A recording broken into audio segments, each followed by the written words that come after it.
3 quiet signs of deep emotional healing. You know what's strange about healing? It doesn't announce itself.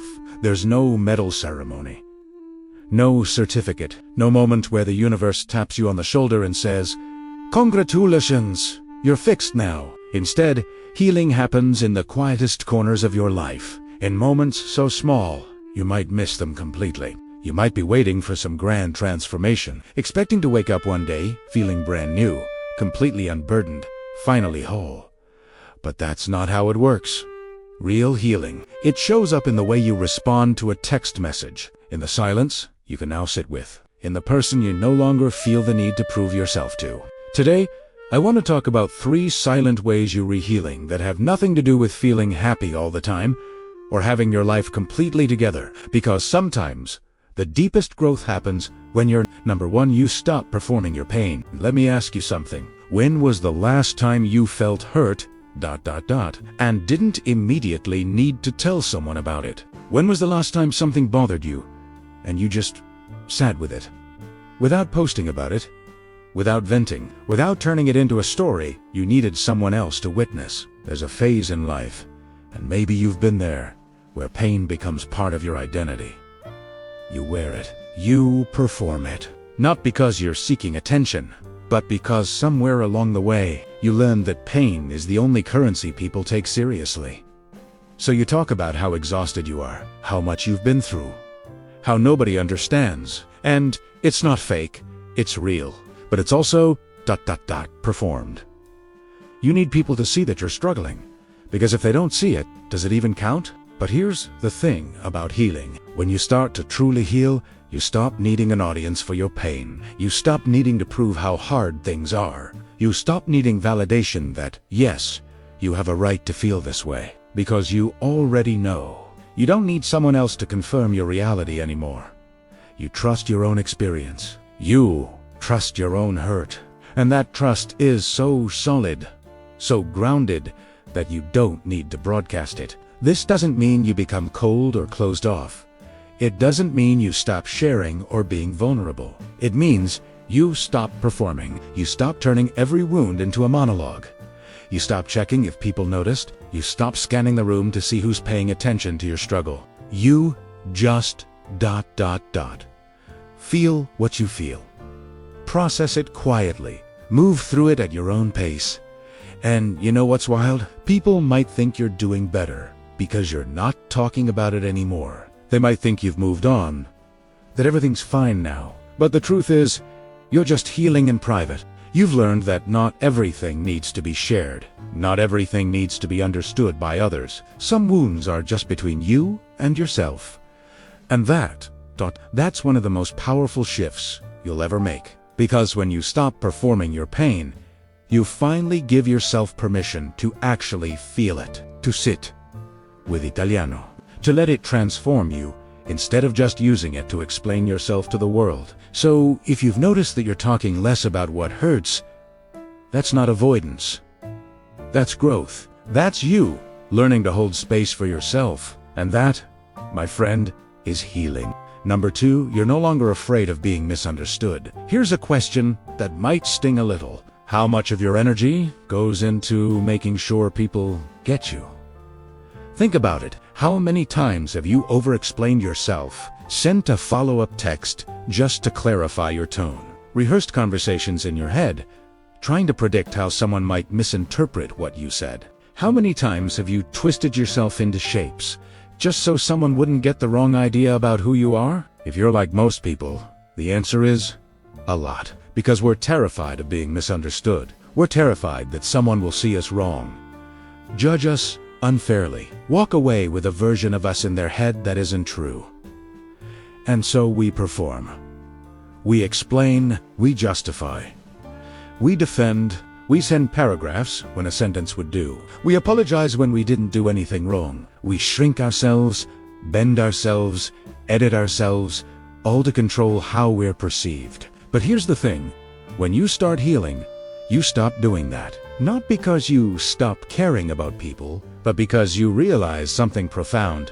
You cannot control what people think of you, no matter how much you explain. No matter how carefully you word things, no matter how hard you try to be clear, kind, and correct, someone, somewhere, will still misunderstand you. They'll project their own pain onto you. They'll fill in the gaps with their own stories. They'll see you through the filter of their own wounds. And you can't stop that. So you stop trying. You stop bending over backwards to be understood. You stop sending those long, exhausting texts trying to clear things up. You stop obsessing over how you came across in that conversation. You start trusting that the people who are meant to understand you will, and the people who aren't, they won't. And that's okay. I'm not saying you become careless or dismissive. I'm not saying you stop communicating or being thoughtful. What I'm saying is, you stop making other people's perception of you your responsibility. You stop carrying the weight of their misunderstanding. You stop believing that if someone sees you wrong, it's because you didn't try hard enough to show them who you really are. And here's what's beautiful about this shift. When you stop being afraid of being misunderstood, you finally start showing up as yourself. Not the version of you that's easy to understand. Not the version that fits neatly into someone else's expectations. Just ... you. Raw, complex, contradictory, human, and the people who are supposed to be in your life, they'll meet you there. They won't need you to perform clarity. They won't need you to be simple or easy to categorize. They'll just see you, and that will be enough. So if you've noticed that you're explaining yourself less, if you've noticed that you're okay with being a little misunderstood, if you've noticed that you're no longer chasing people down to make sure they get it, that's not indifference. That's self-trust. That you're finally believing that your worth isn't determined by whether someone else understands you. And that's one of the clearest ways to know you're healing. Number 3, you can sit with someone else's success without shrinking. All right, let's talk about something uncomfortable. Let's talk about envy. Not the obvious kind, the kind where you openly resent someone, but the quiet kind, the kind that sits in your chest when you see someone else winning. You're scrolling. You see an old friend got promoted, or someone you went to school with just bought a house, or that person you used to date is now in a relationship that looks really happy. And something in you tightens. You don't wish them harm. You're not a bad person. You might even genuinely be happy for them. But there's also this other thing, this small, sharp feeling that whispers, why not me? What do they have that I don't? I'm falling behind. And suddenly, their success feels like evidence of your failure. If you felt this, you're not alone. Because here's the truth. When you're carrying wounds around worth or belonging, other people's success becomes a mirror. It reflects back everything you're afraid is true about yourself. That you're not good enough.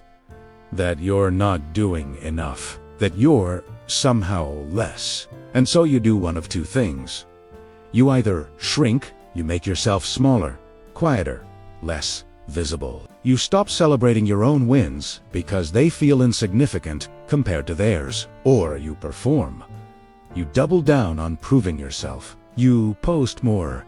You work harder. You try to catch up to some invisible finish line that keeps moving.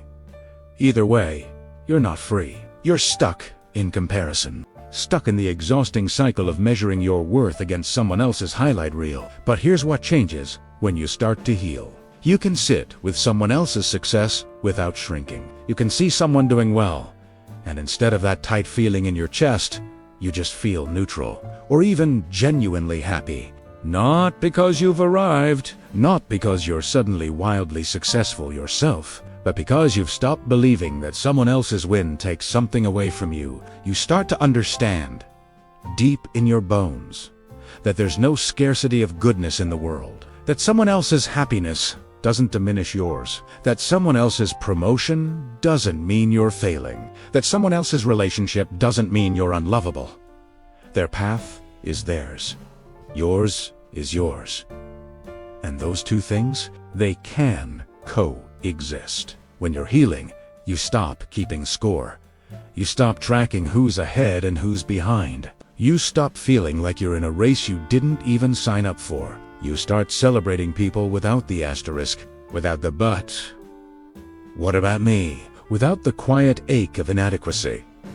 And here's what's wild. When you can genuinely be happy for someone else without making it about you, that's not just kindness.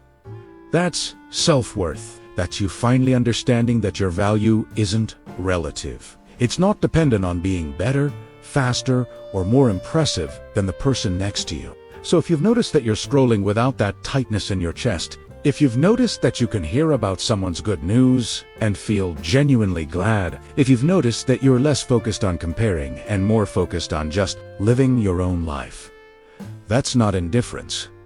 That's freedom. That's you finally stepping out of the race. And that's one of the most beautiful markers of healing. So here's what I want you to remember. Healing doesn't look like what you think it does. It's not dramatic. It's not loud. It doesn't come with fireworks or fanfare. It shows up quietly, in the way you stop performing your pain, in the way you stop being terrified of being misunderstood, in the way you can sit with someone else's success without feeling like you're falling behind.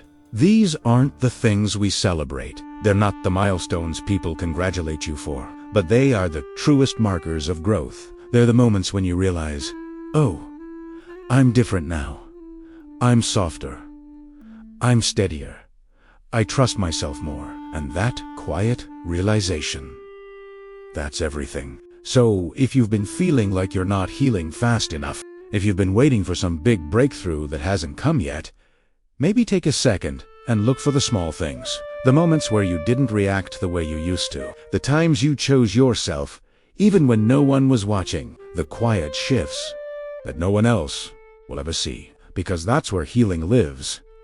Not in the destination, but in the tiny, tender steps along the way. If this resonated with you, I'd love to hear your thoughts in the comments. What's one quiet shift you've noticed in yourself recently? And if you want more content like this about emotional growth, relationships, and the psychology of becoming yourself, subscribe and hit the bell so you don't miss the next one. Thank you for being here. Thank you for doing the work, even when it's invisible. I'll see you in the next video.